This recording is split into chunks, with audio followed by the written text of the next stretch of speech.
One of the things about the Harry Potter book series, or movie series, if you will, is that running through the 7 books or 8 movies is an important theme from start to finish, and that is the theme of death. Death is prevalent in all of the books. The very first scene of the opening book is a scene of Harry's mom dying sacrificially to rescue him. The first book is about the resurrection stone, trying to find the sorcerer's stone or the philosopher's stone that will allow a person to come back from the dead. In the 5th book, there is the veil that separates the land of the living from the land of the dead. Throughout the series, multiple main characters die. There's these things called thestrals that only if you've experienced death are you able to see them. The kind of main antagonist running through the series, Voldemort, is obsessed with avoiding death, and much of the series has to do with his pursuit of immortality.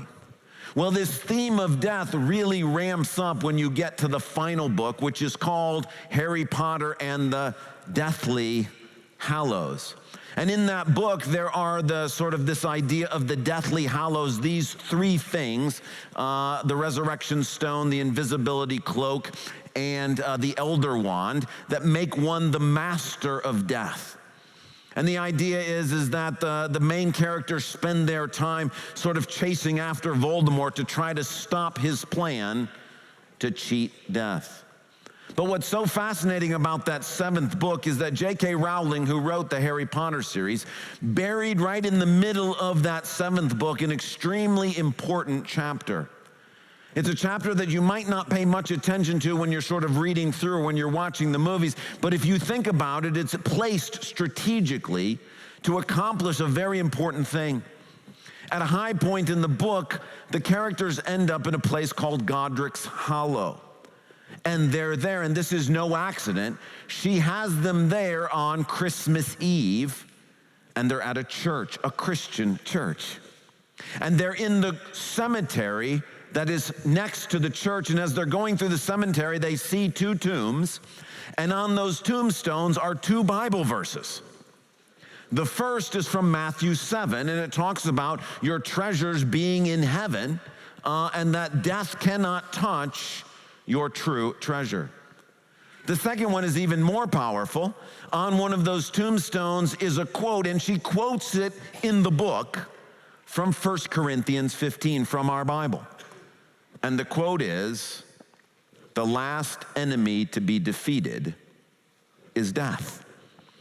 And what J.K. Rowling has done, and I think brilliantly, is she has placed within this whole wizarding world a clue and a hint that there is a better way to deal with death than anything she's talked about so far. That in all of the magic and all of the theories and all of the different ways that people deal with death in the series, she's left us a clue that in the real world, in our world, God has actually dealt with death in a far more powerful way than any fiction writer could ever come up with on their own. So this morning I have the privilege and the opportunity to tell you that story. Not a fictional story, but the true story that J.K. Rowling is pointing to, how God, through Jesus, defeated death. So if you don't have your Bible open, would you please take a Bible and turn to Matthew 27. If you didn't bring a Bible with you, that's perfectly fine. There are some in the racks in front of you. You might have one on your phone. However you want to get there, if you're willing, Matthew 27. If you're using one of the church Bibles, they look like this, and it's page 810. So we want to make it as easy as possible. Just grab one of those Bibles, turn to page 810 and 811. We had this passage read to us just a moment ago. There's lots here, but we want to use this passage to think about and understand what God wants us to know about the very true and real story of how Jesus defeats death. Now, as you listened to the passage read earlier, there's a lot of sobering details in here. I can only imagine Jesus being whipped and beaten. What was the line that struck me as I listened to it? Oh, it was verse 30. They took the staff and struck him on the head again and again. I'm not preaching about that this morning, but just listening to it, just this idea that somebody takes a rod and just beats Jesus on the head. There's lots of details here, and it is easy in the midst of all of the just horrifying details of an almost unimaginable death to miss the fact that this is not masochism. Jesus is going through what he's going through on purpose. And that God is not looking the other way. God is specifically planning and accomplishing something through Jesus' death that could not be accomplished any other way. And so what we're going to do this morning is that in our story, there are 4 symbols that help tell what God is accomplishing through Jesus' death on the cross. And so we're just going to spend our time this morning looking at these 4 symbols and seeing what it is that God is telling us about Jesus' defeat of death. We're going to take them in the order they come in the text. We have symbols up here to sort of represent what they are. The first one comes in verse number 28. It says, they stripped him and put a scarlet robe on him. Now you might wonder, why are they dressing him in a scarlet robe?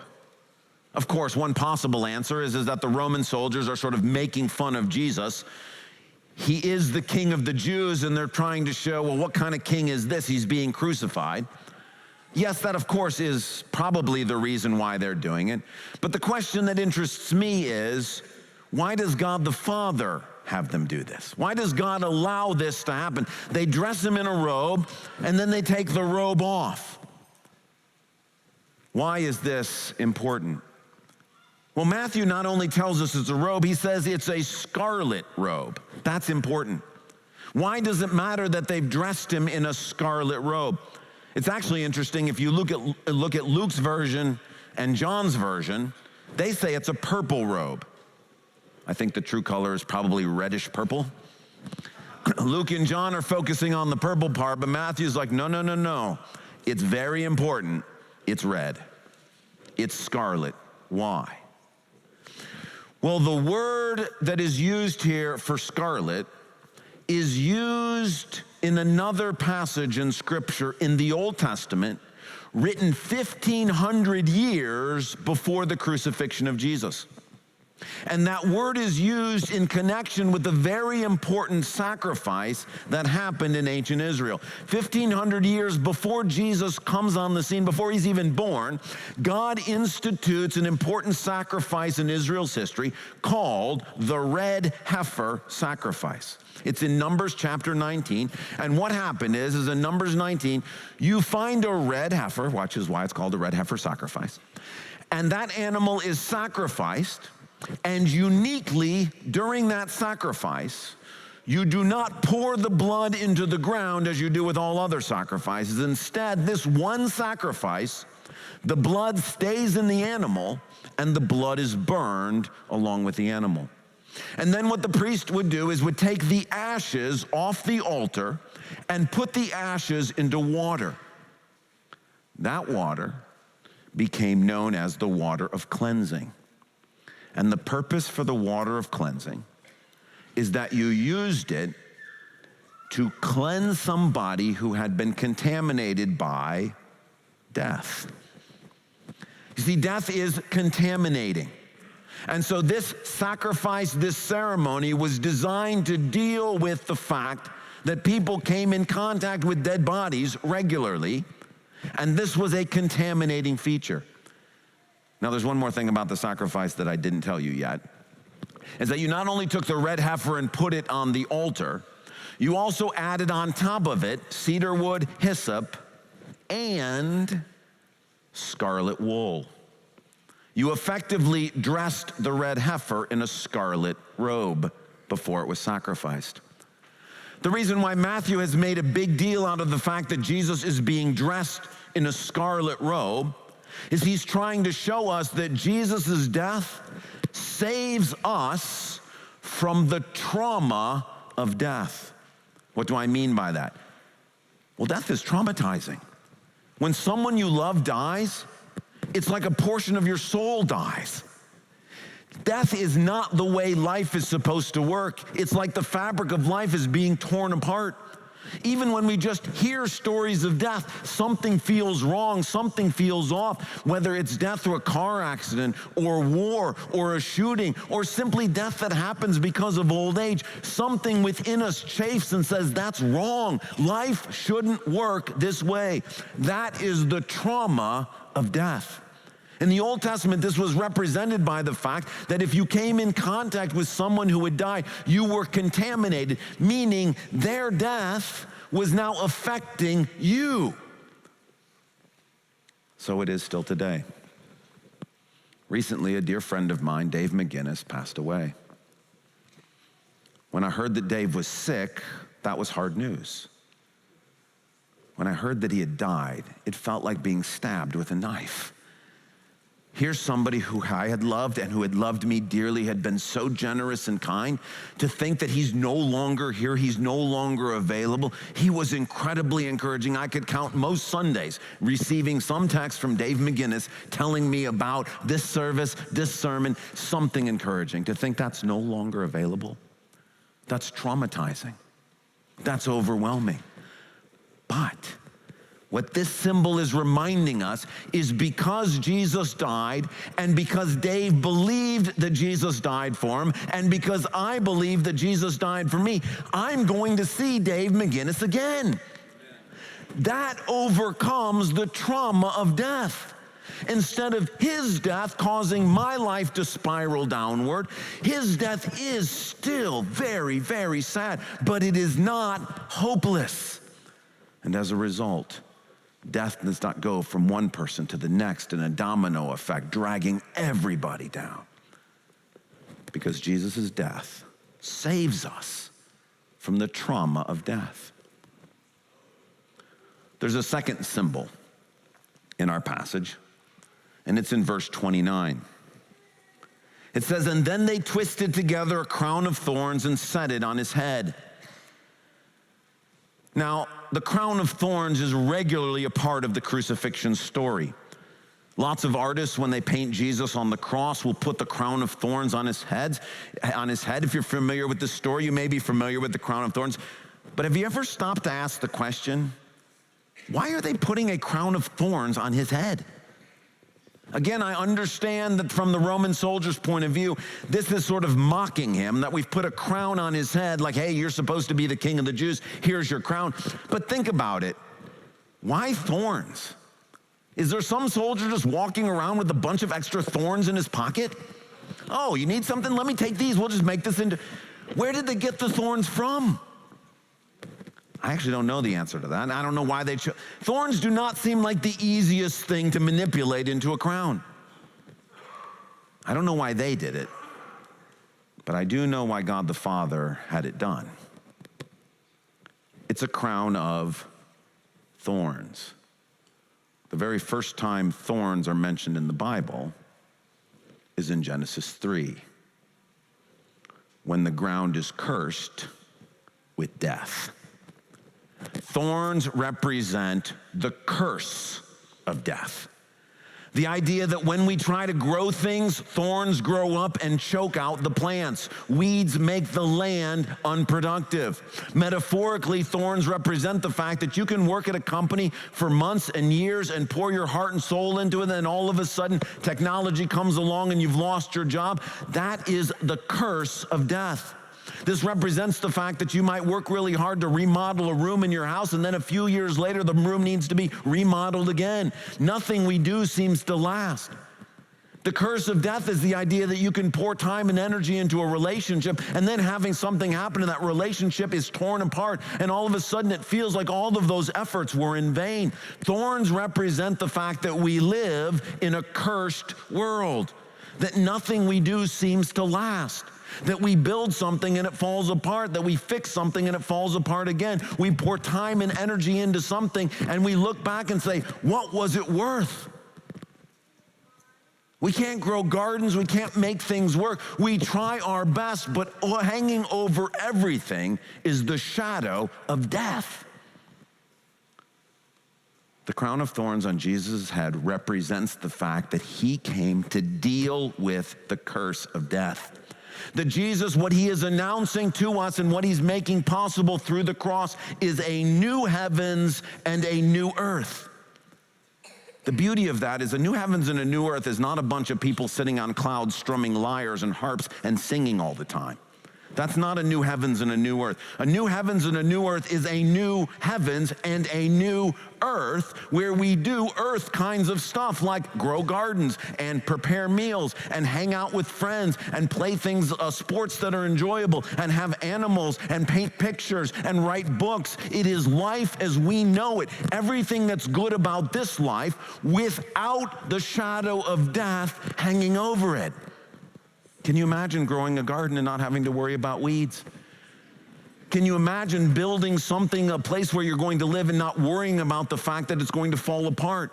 Can you imagine pouring into relationships without the fear that some point this relationship might fall apart? This is what Jesus has come to give us. The crown of thorns on his head represents the fact that God is dealing with the curse of death. There's a third symbol in our passage. This is further down. It's in verse 51. It says, at that moment, the curtain of the temple was torn in two. This was our best representation of a curtain. It was kind of hard to think about how do you get a curtain up here. But what does this represent? What is God trying to say? This is the first thing that happens after Jesus gives up his spirit. Matthew says, immediately, the curtain in the temple is torn in two from top to bottom. This is a symbol. It represents something. You see, curtains separate. Perhaps the best analogy for this in our modern world is that curtain that separates the first class cabin from the rest of the airplane.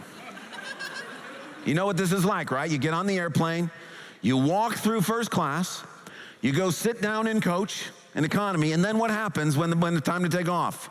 They close the curtain. On the other side of the curtain, just fabulous food and free drinks and wide seats and all sorts of stuff.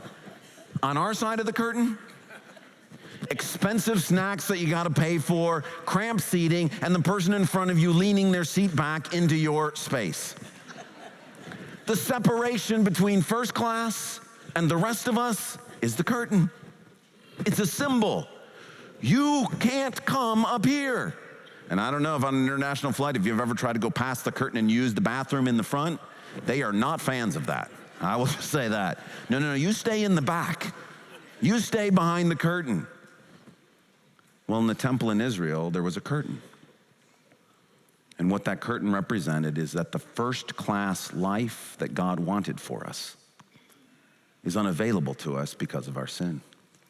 That in the temple on the other side of the curtain was God with all the joy, all the life, all the light, all the peace, all the love that the Lord, the compassionate and gracious God, slow to anger, abounding in love and faithfulness, that God who is the source of everything good in life. Every good and perfect gift comes from God. He is the giver of everything good, the creator of all things.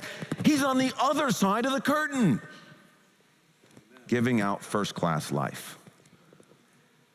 We're on this side of the curtain with human life. Suffering, struggles, pain, sorrow, death. What Jesus' death does for us is it rips the curtain in two. This is a symbol saying that Jesus has dealt not just with the trauma of death and the curse of death, but the separation that death brings. That because of Jesus, we no longer have to be separated from the first-class life that God wants to give to us. This is why heaven is pictured as a messianic feast. It's pictured as a beautiful time of celebration together. It's pictured at a time where there is music and dancing and joy and happiness. That's all going on in first class. And God is saying to the rest of us who are sitting back and coach, through Jesus' death, he tears apart the curtain and says, come on up, come and enjoy this. This is the blessing of what Jesus' death does for us. There's a fourth symbol, still in this part of the passage. Verse 51, the earth shook, the rocks split, and then verse 52, and the tombs broke open. We've got stones here representing the fact that in the Middle East, the tomb is made out of stone, tombstone.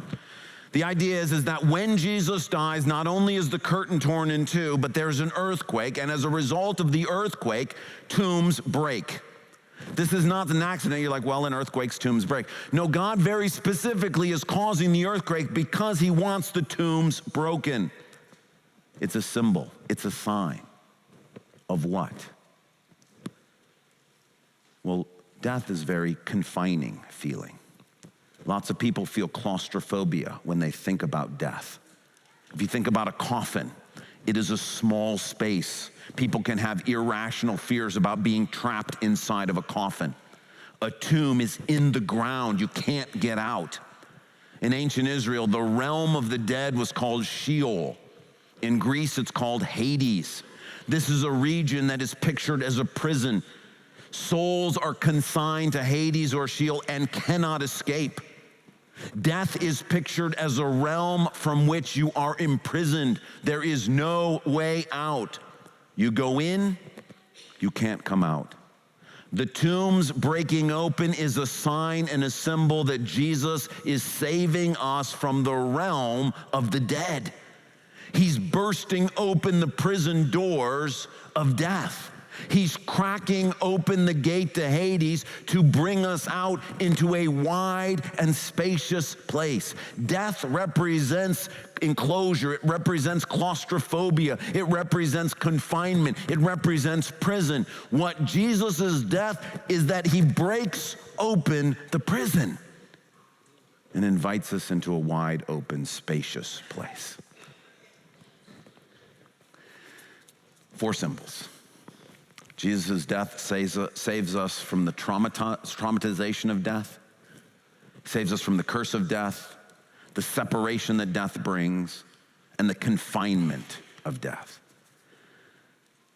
But if this is sort of too much, you're like, that's a lot of symbols. God also gave us a very simplistic way to understand what Jesus did for us.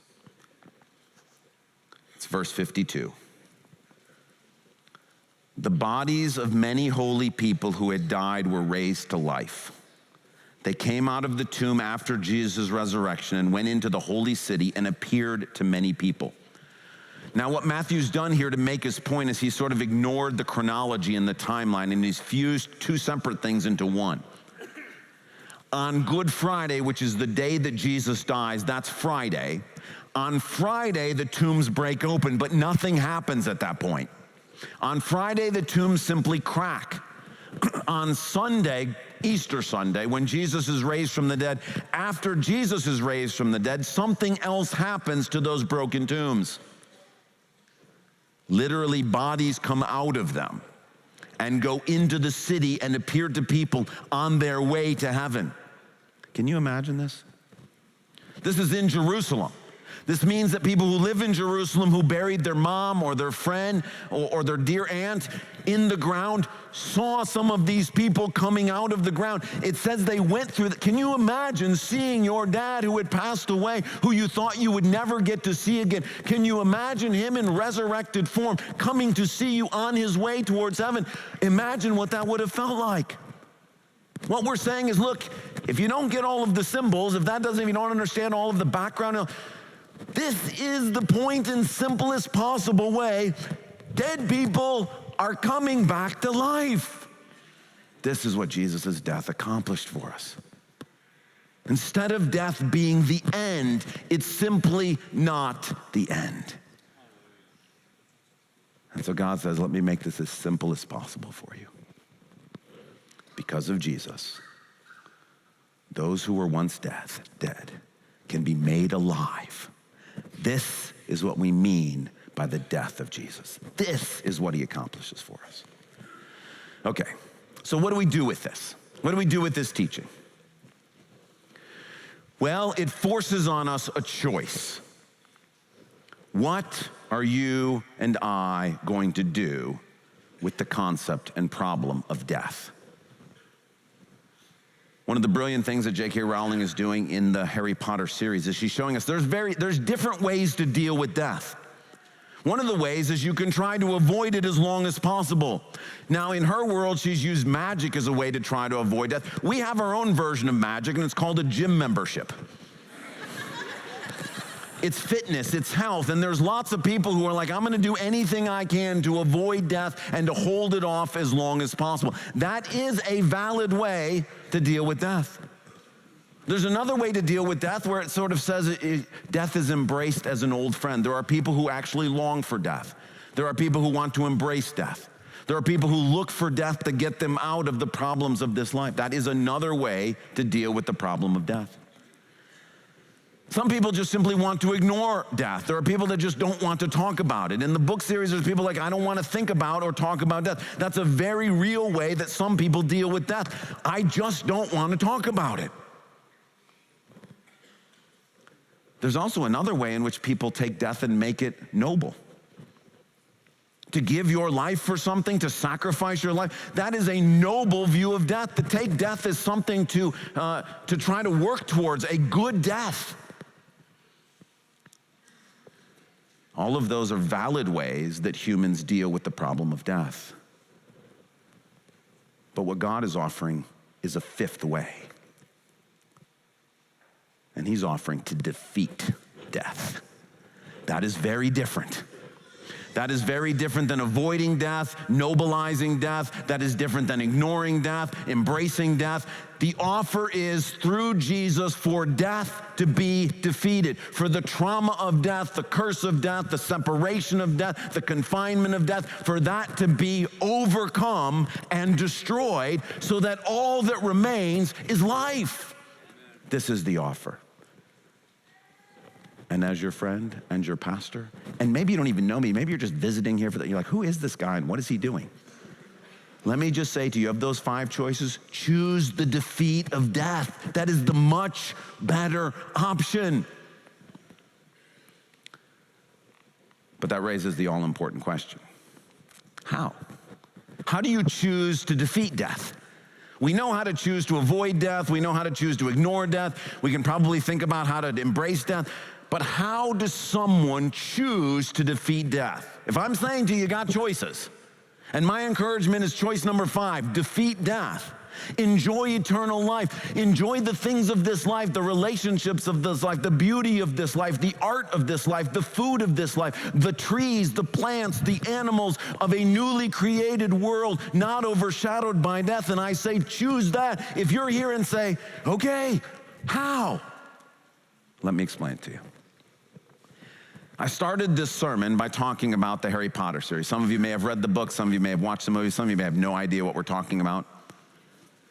But when I mention Harry Potter, there's going to be some people in the room who are like, they are all in on Harry Potter. Like, they love it. They've read it. They know all of the details. And there are some people in this world that are really, really into Harry Potter.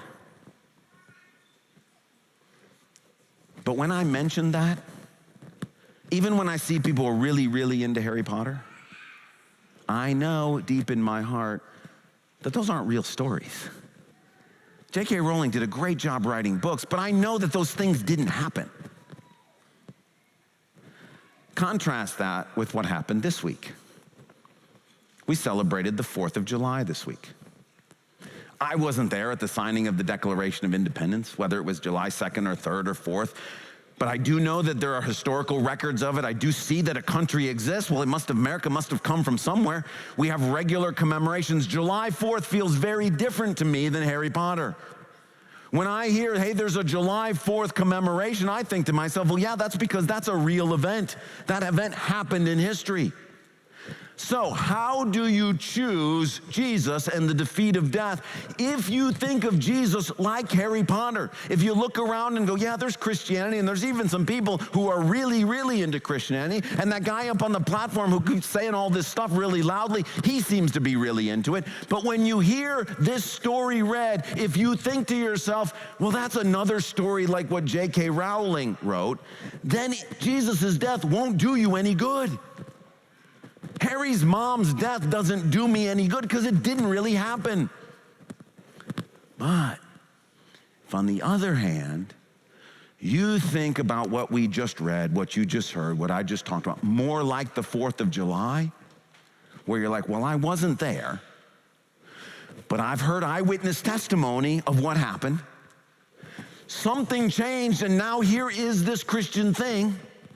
There are lots of people around me testifying that this is not a made-up story, but this is real history.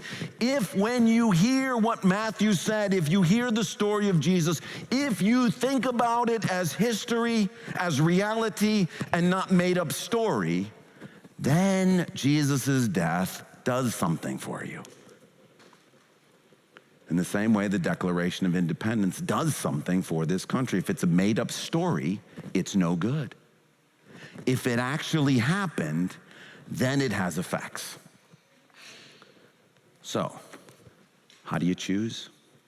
If when you hear this story read to you, if when you hear this explained to you, if when I say to you, look, who could even make this stuff up? As great as J.K. Rowling is an author, there is no way in the world she could have written something 1,500 years ago, got an entire group of people to do a red heifer sacrifice, and then place a scarlet robe on Jesus, all to make this point, let alone a crown of thorns, let alone tear a curtain in two, let alone have rock. Plus the fact that people testified they saw their dad or their mom or their cousin going around in resurrected bodies. You can't make that stuff up. If you believe that, hey, look, I don't get all the, if you're willing to accept this actually is what happened, then I've got good news for you.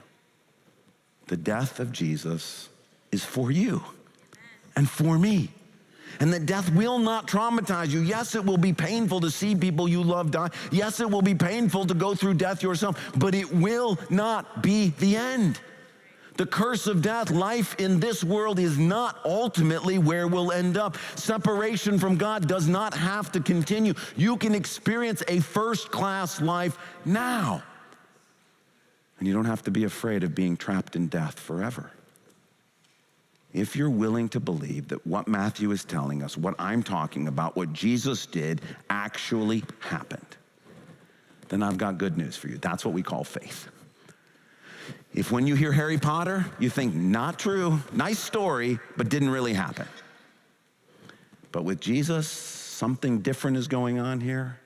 That's how you embrace what Jesus did and experience the defeat of death.